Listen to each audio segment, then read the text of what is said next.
Hello everyone. Hello. Thank you for granting me this opportunity to do a presentation.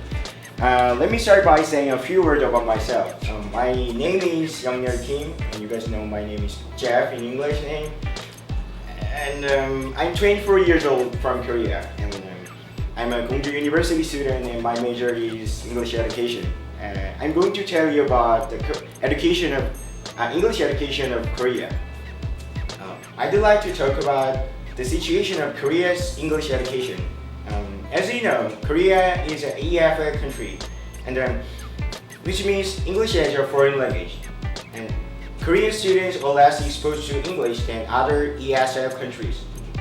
And I think almost all Korean students have studied English since elementary, but I think most of them can make a sentence and can speak what I want to say in English. What's the matter? I think there are some problems in English education of Korea. So that brings me to my second point that pertains to the problems in English education in Korea.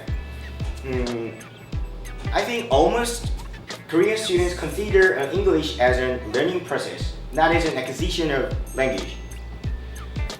They study English for SAT to get better jobs in the future.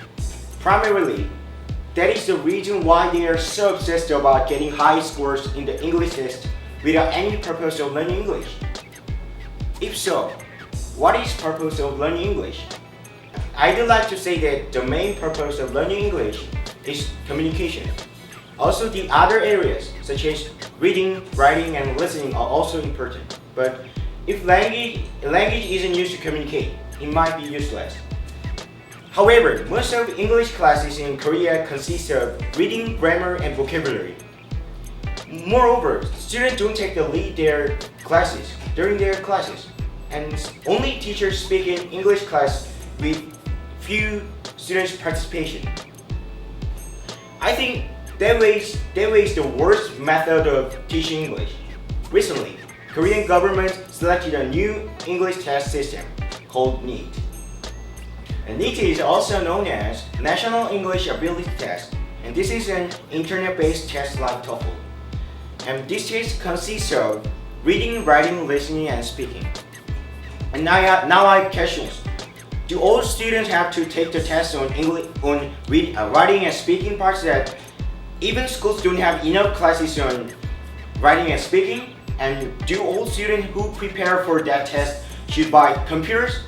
I think it is more communicative way than before, but it is considered as extreme pressure for students to get high score and to study English.